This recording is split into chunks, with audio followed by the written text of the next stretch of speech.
अस्सलामुअलैकुम, मेरा नाम सैयद मोहम्मद चैनल पर बहुत बहुत खुश आमदेद स्वागत है। जो नए चैनल को ज़रूर सब्सक्राइब करें, वीडियो को लाइक एंड शेयर ज़रूर करें। जनगणना में ये दो गलती बिल्कुल भी नहीं करना है। अगर आपने ये दो गलती किया तो आपको भारी जुर्माना भरना पड़ेगा और साथ में हो सकता है कि आपको 2 साल की जेल हो जाए।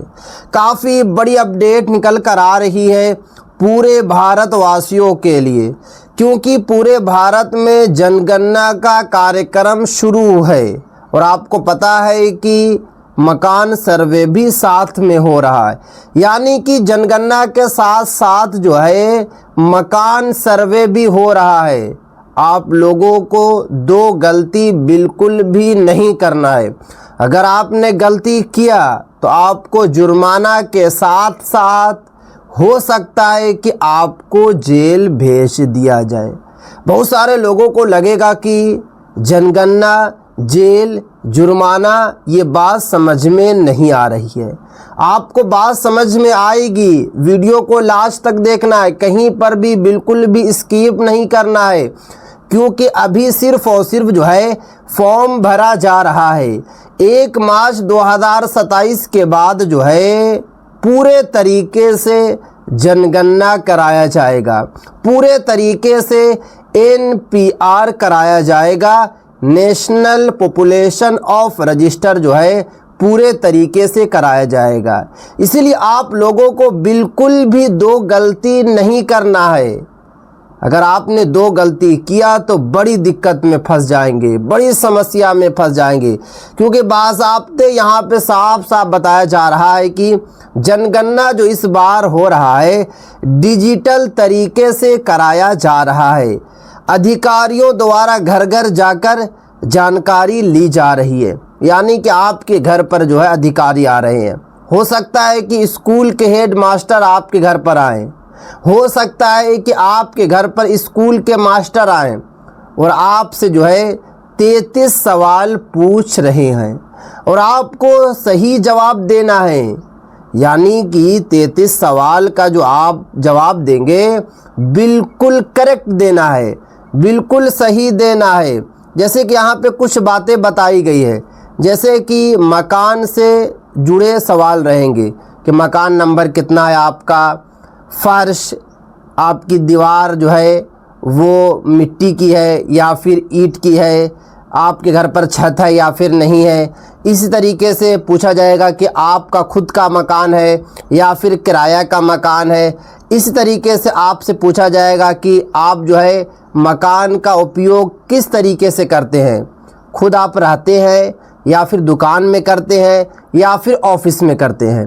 तो अगर आप खुद रहते हैं तो खुद बताना है, अगर आप अपने मकान को दुकान में दे दिया है तो दुकान के बारे में बता देना है, अगर आपने अपने मकान को, अपने घर को ऑफिस में दे दिया है तो ऑफिस का नाम आपको बताना होगा। उसके बाद बताया जा रहा है कि परिवार से जुड़े सवाल, यानी कि परिवार से जुड़े सवाल पूछे जाएंगे, जैसे कि परिवार में कुल कितने सदस्य हैं, यानी कि परिवार में कुल कितने लोग हैं। इस तरीके से परिवार के मुखिया का क्या नाम है तो वो आपको बताना होगा। विवाहित लोगों की आपको संख्या बतानी होगी, जैसे कि अगर आपके घर में 5 बच्चे हैं, 5 में से 2 की शादी हो गई है, 3 की शादी नहीं हुई है, तो आपको बताना होगा कि 2 की शादी हो गई है और 3 की नहीं हुई है। इस तरीके से आपको जाति भी बताना होगा। अगर आप SC है, ST है, OBC है, जनरल है, ये भी आपको बताना होगा। क्योंकि 2010 और 11 में जब मकान सर्वे हुआ था तो उस वक्त जो है जाति के बारे में नहीं पूछा जाता था, मगर इस बार केंद्र सरकार ने जाति को ऐड कर दिया है। केंद्र सरकार का कहना है कि पता करना है कि भारत में कौन लोग कितने जाति के रहते हैं, तो आपको जाति भी ज़रूर बताना। उसके बाद आगे देखिए, घर की सुविधाओं से जुड़े आपसे सवाल पूछे जाएंगे, जैसे कि पानी के बारे में पूछा जाएगा, बिजली के बारे में पूछा जाएगा, शौचालय उपलब्ध है या नहीं आपसे पूछा जाएगा। इस तरीके से नाली, गंदे पानी की निकासी के बारे में पूछा जाएगा कि नाली आप कहाँ पे निकालते हैं, बैक साइड में निकालते हैं या फिर फ्रंट साइड में निकालते हैं, ये भी आपसे पूछा जाएगा। इस तरीके से रसोई और ईंधन से जो है जुड़े सवाल पूछे जाएंगे, जैसे कि किचन आपका अलग है या फिर फैमिली के साथ है, खाना आप लोग जो है लकड़ी पे बनाते हैं, स्टोव पे बनाते हैं, या फिर जो है एलपीजी गैस पे बनाते हैं या फिर पीएनजी गैस पे बनाते हैं, ये आपसे सवाल पूछा जाएगा। उसके बाद आपसे इंटरनेट और इलेक्ट्रॉनिक सुविधा के बारे में पूछा जाएगा कि आपके पास मोबाइल कितने मोबाइल हैं, टीवी है या रेडियो है या लैपटॉप या कंप्यूटर है, इंटरनेट की सुविधा, ये सारी के सारे जो है सवाल पूछे जाएंगे। उसके बाद आपसे सवाल पूछा जाएगा वाहन और खेती से जुड़े सवाल पूछे जाएंगे कि 2 पहिया या 4 पहिया आपके पास है। उसके बाद जो है कि खेती बाड़ी जो है करते हैं या फिर नहीं करते हैं, खेती कितनी है, ये सारे सवाल आपसे पूछे जाएंगे। मगर देखिए, जो आप लोगों को 2 सवाल का, यानी कि जो 2 आपका क्वेश्चन रहेगा, यानी कि 2 गलती आप लोगों को बिल्कुल नहीं करना है। जैसे कि यहाँ पे बताया जा रहा है कि जनगणना के दौरान ध्यान रखने वाली बातें, सबसे पहली बात है हमेशा सही जानकारी दें। बहुत सारे लोग जो है नाम कटने की वजह से, राशन लेने की वजह से, पीएम आवास योजना का लाभ उठाने की वजह से, सीएम किसान सम्मान निधि का लाभ लेने की वजह से, पीएम किसान सम्मान निधि का लाभ लेने की वजह से लोग गलत जानकारी दे रहे हैं। अगर आपके पास 4 पहिया गाड़ी है तो 4 पहिया का नाम बताना होगा, अगर आपके पास 3 पहिया गाड़ी है तो 3 पहिया का नाम बताना होगा, क्योंकि आप जो है भाई से छुपा सकते हैं, यहाँ तक कि आप अपने माँ बाप से छुपा सकते हैं, यहाँ तक कि आप जो है अपने बच्चे से छुपा सकते हैं, मगर सरकार की नज़र से आप कभी नहीं बचेंगे। भले हो सकता है कि आपने अभी छुपाया, आने वाले वक्त में सरकार को पता चल जाएगा। तो इसलिए बिल्कुल भी ऐसी गलती नहीं करना है जिससे आपको दिक्कत हो, आपको परेशानी हो। उसके बाद आगे देखिए, पहचान पत्र देखकर ही जानकारी दें।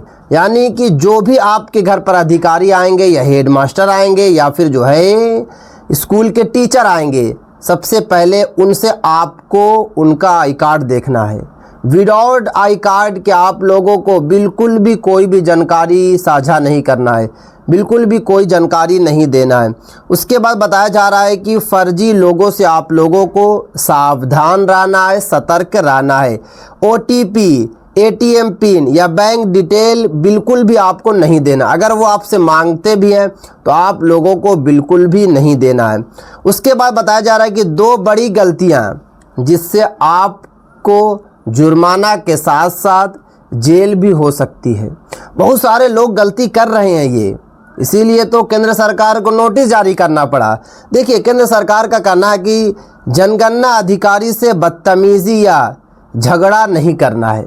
अगर आपने बदतमीजी से बात किया या आपने झगड़ा किया और वो अपडेट कर दिए आपके डेटा के बारे में कि इस बंदे ने मुझसे झगड़ा किया, बदतमीजी किया, या फिर हो सकता है कि उसने वीडियो बना लिया, तो आपको जुर्माना के साथ साथ जेल भी हो सकती है। अगर बदतमीजी हेडमास्टर करेंगे, अधिकारी करेंगे, स्कूल के टीचर करेंगे, तो उनको भी जेल हो सकती है, उनको भी भारी जुर्माना भरना पड़ेगा।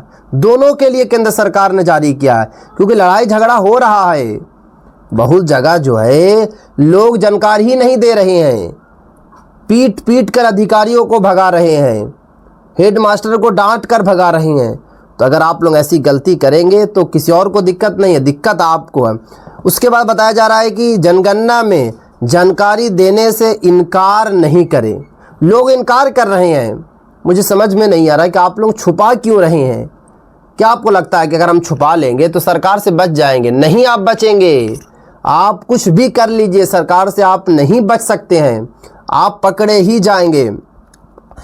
इसी तरीके से बताया जा रहा है कि जो भी आए उनसे आई कार्ड आप लोग मांगें, और मांगने के बाद जो है आप लोगों को सही सही जानकारी देना है, क्योंकि गलत जानकारी देंगे तो नोटिस आएगी, हो सकता है कि भारी जुर्माना भरना पड़े।